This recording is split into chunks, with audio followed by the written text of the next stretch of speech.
देखिए खर्चा पानी जो है, जैसे उस सुनामी की वजह से रुकना पड़ा हम लोग को 2 जन को, क्योंकि हमारे पास सामान बहुत सारे थे जो फ्लाइट में उतना नहीं हो पा रहा था, और फिर हम लोग को रुकना पड़ा। हमारा ये था कि वो सामान लेके दूसरे दिन आ जाना था। दूसरे दिन से फ्लाइट वगैरह बंद हो गई थी वहाँ पे, कोई सब बंद हो गए थे सुनामी की वजह से, तो हम लोग को रुकना पड़ा वहाँ पे।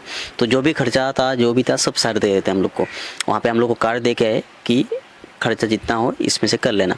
तो हम लोग उतना ही था, क्योंकि हमारा ये भी नहीं था, क्योंकि हम उनके साथ एक फैमिली की तरह काम कर रहे थे। तो हम थे उतना ऐसे नहीं कि ज़्यादा कुछ खर्च करो। हमारा जितना लिमिट था, जितना अपना को लगता था उतने में कोशिश करते थे कम हो। तो उसी से वो सर का ही था, वो जो भी था वही कार्ड दे के आए थे। अच्छा, जो कार्ड आप लोगों को दिया गया था वो कार्ड सुशांत का था? हाँ, सुशांत सर का था।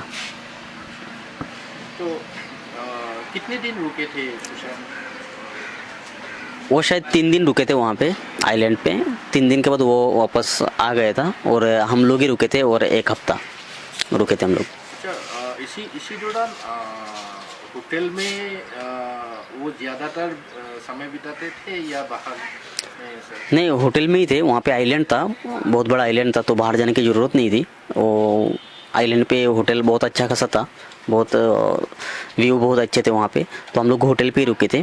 और जिस दिन न्यू ईयर के दिन थी नाइट को, बाकी जो साथ में गए थे वो लोग बाहर गए थे, लेकिन सर बाहर नहीं गए थे। हम लोग होटल पे 3 जन रुके थे, सारा मैम, मैं और सुशांत सा। तो हम लोग होटल पे ही रुके थे, होटल पे ही मजाक मस्ती किया हम लोगों ने, और बाहर नहीं गए थे, वहीं पे रुके थे वो। अच्छा, बैंकॉक आप लोग प्राइवेट जेट से गए हुए थे या? हाँ जी, वो प्राइवेट जेट था, प्राइवेट जेट से गए थे। वो जितना भी खर्चा हुआ वो सुशांत सर ने दिए। लगभग कितना कितना खर्चा तो मुझे पता नहीं है, क्योंकि वो हम लोग नहीं पूछते थे, क्योंकि हमारा काम पे उनका फोकस रहता था। जो भी वो अकाउंटेंट देखता था, ये सर हिसाब रखते थे वो उस टाइम। सीधे सर अकाउंटेंट जो था उसके साथ सर का डिस्कस किए क्या होगा, क्या वो हिसाब देता था सर को, वो भी सर देखते थे। क्योंकि अगर खर्चा भी हो रहा है तो सर के पास मैसेज आता था उस चीज़ का कि किस में खर्चा हुआ है, तो उनके पास प्रूफ था वो सब चीज़। और उस टाइम सर भी ध्यान रखते। अकाउंटेंट एक रखा हुआ था जो रजत नाम है, रजत मिदवानी वो था।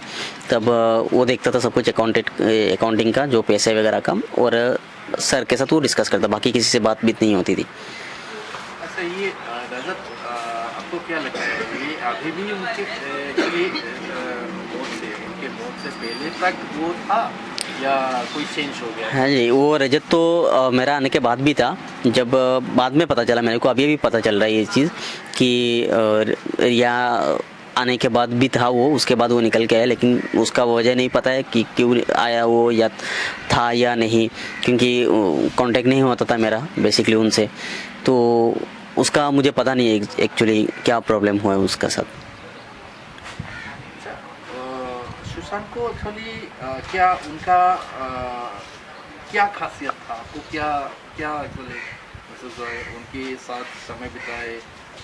कुछ तो लोगों की कुछ तो खासियत हो सकता है, तो क्या खासियत आपने देखा? देखिए, उनका खासियत ये है कि वो ये चीज़ मुझे हमेशा याद दिलाती है उनकी। जैसे उनके साथ हमने समय बिताया है, तो अगर उनके साथ समय बिताया तो हम एक नौकर थे उनके लिए। लेकिन ये चीज़ हमेशा हमें याद आती है कि उनके साथ था हम नौकर के हिसाब से, लेकिन वो हमारे को कभी नौकर नहीं समझा उन्होंने। एक फैमिली की तरह समझा वो, और फैमिली की तरह ट्रीट करते थे वो। तो ये बात तो हमेशा याद आती है उनकी। और ऐसे बहुत सारा बातें कभी कभार कुछ अच्छे वो समझाते थे, बोलते थे, लाइफ के बारे में बोलते कि कैसे ग्रोथ करना है, समझाते थे अपनी फैमिली के ध्यान रखना। तो ये सब चीज़ बहुत याद आती है उनकी, बहुत वो हमें समझाते थे ये सब चीज़, क्योंकि उनको ये चीज़ पता है, क्योंकि उन्होंने स्ट्रगल किया है उतना। तो हमारे भी उनको समझ में आता, क्योंकि ये भी पैसे के लिए काम कर रहे हैं हमारे पास, लेकिन वो कभी ऐसे समझा ही नहीं कि मेरा नौकर है करके। वो हमेशा एक फैमिली की तरह रखते थे हम सबको। तो कल आप लोग कितने कितने आदमी थे उस दौरान उनके साथ काम करने में? हम लोग उस दौरान 7-8 लोग थे उनके घर पे। नाम पता है आपको? हाँ, नाम उस टाइम था दीपेश था, अब्बास था, रजत था, कुशल थे, और सिद्धार्थ सर थे, और अशोक था, केशव और मैं। 24 आवर्स आप लोग हाँ, उनके साथ 24/7 मैं उनके साथ रहता था। अच्छा, तो अपने जितने टाइम उनके साथ बिताए, एक महीना 2 महीना तो इसी दौरान उन लोगों का फैमिली का कोई आदमी उनसे मिलने के लिए आया होगा, आपने उनसे भी मुलाकात किया होगा ऐसा कुछ? देखिए उस दौरान जब मैं जिस दौरान था उनके साथ, तो ज़्यादा करके वो घर पे नहीं रहते थे क्योंकि शूट चालू थी, आउटडोर जाना पड़ता था हम लोग को शूट के लिए, तो वहाँ पे मिलने के लिए आते नहीं थे कोई। तो अगर वो फ्री है, जब मैं उस टाइम छुट्टी पे कि वो फ्री है, जब शूट ख़त्म हो गई कंप्लीट हो गई तो रिलैक्स के लिए वो हम भी छुट्टी पे आ जाते थे। तो उस टाइम मैं उन कभी से मिला, किसी से भी मैं मिला नहीं हूँ।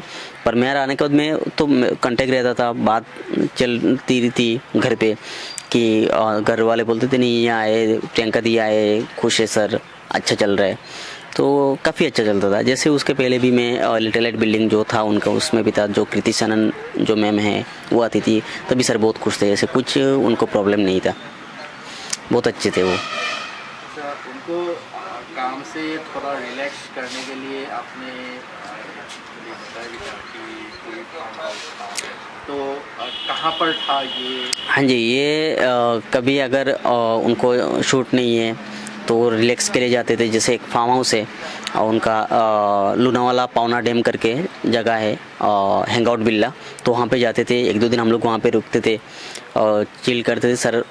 वहाँ पे जाने के बाद बहुत खुश थे क्योंकि वहाँ का व्यू भी बहुत अच्छा है, तो वहाँ पे रुकते थे सर। 1-2 दिन वहाँ पे रुकते थे, रुकने के बाद वहाँ से हम लोग वापस जैसे काम रहता था मुंबई वापस आ जाते थे।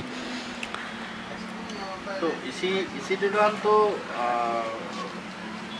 आपने तो कभी नहीं देखा कि कोई टैबलेट किया हो या कोई ड्रग्स किया हो ऐसा? बिल्कुल नहीं, बिल्कुल नहीं, कभी मैं देखा नहीं। उस दौरान ऐसे कुछ सर को कुछ प्रॉब्लम है, कोई इन्फेक्शन हो गई है या कोई डिप्रेशन हो गई है या कुछ हेल्थ बहुत ज़्यादा ख़राब है, क्योंकि ऐसे कभी नहीं, क्योंकि हेल्थ ख़राब है, हेल्थ के वजह से वो शूट नहीं कर पा रहे, ऐसे कभी मिस नहीं हुआ। प्रॉपर्ली सब चल रही थी, शूट चल रही थी, अच्छा खासा सब चल रहे थे, कोई प्रॉब्लम नहीं थी, कोई दवा नहीं थी, सब सही चल रहा था।